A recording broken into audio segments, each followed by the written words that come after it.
hundreds, or if not thousands, of good shonen manga out there, manga and anime. But among all those, my favorite and my standout one has always been Hajime no Ippo, or The Fighting Spirit, written by George Morikawa, which is still up and running and is more than 1,400 chapters long. That's right, it's 141 volumes. That is the number of chapters of some mangas. And Hajime no Ippo is about Makanouchi Ippo, who is a 16-year-old school student who helps his mother run the family business, and his hefty workload impedes on his social life, making him an easy target for bullies because he stinks. One day, while being beaten up by a group of high schoolers, Ippo is saved by a boxer named Mamoru Takamura and is brought to the Kamogawa Boxing Gym, which is the main gym of the story. And this after-school bullying session turns Ippo's life around boxing. Ippo throws one punch at a punching bag, and the feeling that he gets, the joy that he feels, is unlike anything he has ever experienced in his entire life. So, as any good student would, he sets out, studies about boxing, every big boxer out there, studies about all of the pros, and actually asks Takamura one day that he wants to become a pro. And Takamura responds with, okay, you cannot become pro because you are a very soft human being, and boxers are not soft. Ippo, persistent, still continues to ask him, and Takamura gives one single task to Ippo. One task. There was a tree on the riverside, and Takamura gives him that when you shake the tree, leaves fall down. So when the leaves fall down, try your best to catch 10 leaves, and I'm going to give you a week to do it. And after that, that is the summary of basically the first episode of Hajime no Ippo. And after that first episode, obviously, as any shonen manga and anime, he obviously completes the task because he's a shonen main protagonist, and then he gets into the Kamagawa boxing gym by our friendly neighborhood Mamoru Takamura.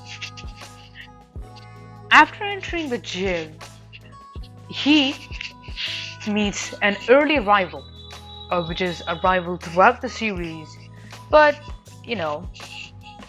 it's a very complicated thing which unfolds much later in the manga, and his main rival of the whole series is Miyata Ichiro, with many more characters as his rivals, but that is his main rival. And Hajime no Ippo never solely deals with boxing. It always tries to deal with different aspects of life.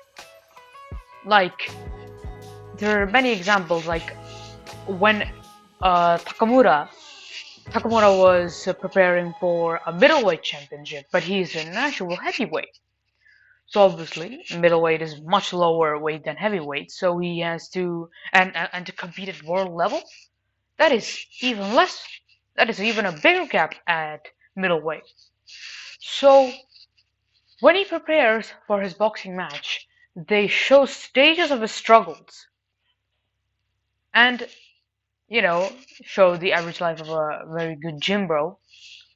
But during that period, the struggles and the hardship that Takamura faces is beyond anybody's comprehension. But they show it in such a way that you can as feel it as well. Like, oh, if so, Takamura's character is more so defined as a big brother than really a boxer. I mean, obviously he is a boxer, but that very big bro or dad stereotype that dad or big bro is the one who's going to sort out all the problems and he's always going to win. Well, that is Takamura.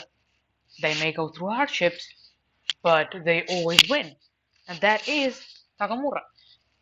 Even though at some points in the story it is quite weird, and some points of the story you're like, okay, this is like I relating to Takamura, the comedy in the story. The comedy in the story is good only at certain points. Like mid between fights, if it's like a joke is cracked, it's like okay, that's a good comedy, a comedy relief, right? It's a relief from everything that is happening.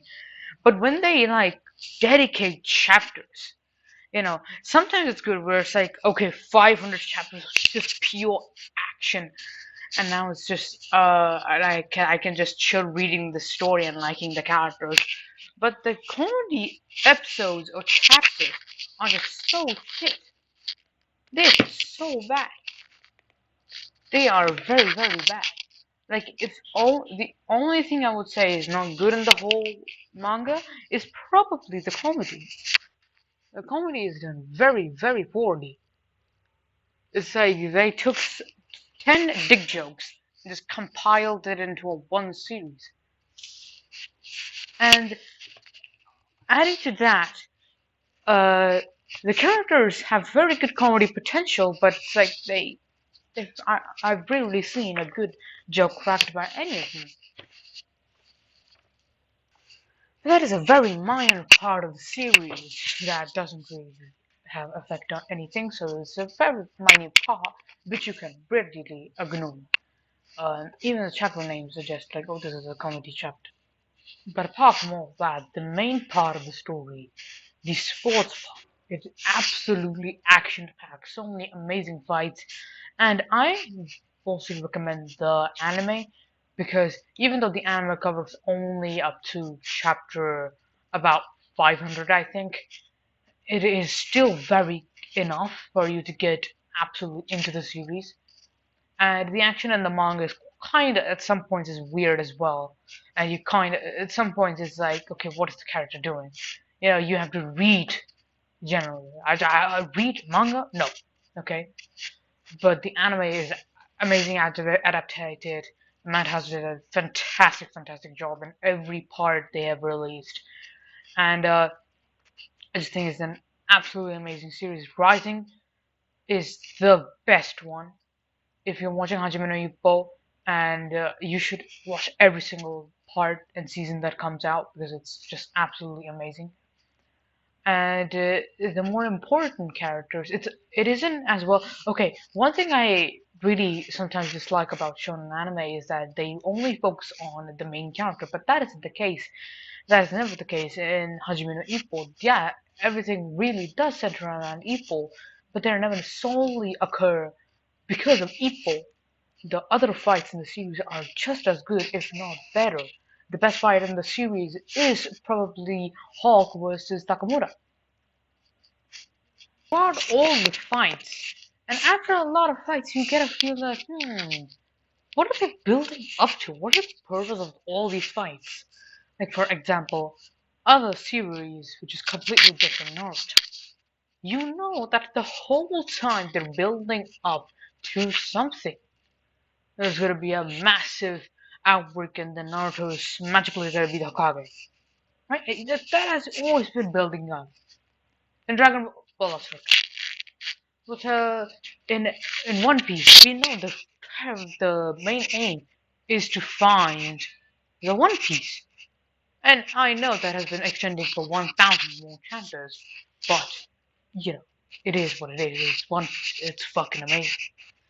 So I think so what was I talking about was that Hajime no Ippo from chapter 1 built on a very nice and neat little idea of a question of what is strength. And these ideas are very deeply, not deeply explored. Well, the series has not ended yet, so it is not, the answer is not given of what Ippo thinks is strength. Takamoto's is mainly, oh, the ability to protect others, being strong, and stuff like that, but Ippo is like very fascinated with the one's strength. And to have that meaning give weight, the author builds up so many fights to justify a plot turn in the story, which comes at about 1,000 chapters in, more than 1,000 chapters. I don't know what the chapter was, but when the chapter comes in, it's very, very logical of why these fights happen. Why did Ippo take that much? What happened and why that happened. So everything makes sense, and you just have to read a lot of it, like kind of like One Piece, where you have to read a lot of the starting points for it to pick up pace and to do everything it wants to do. So it's kind of like One Piece, but it does that in like after the 500th chapter. So overall, it's probably my favorite manga of all time. Filled with action-packed scenes, so much fucking masculineness is jacked into every single fight that happens, and it's an absolute joy of a read. Go have fun reading it if you thought that whatever I said was, demanding enough for you to be wanting to reading it. So, thank you for watching this video till the end, and thank you very much.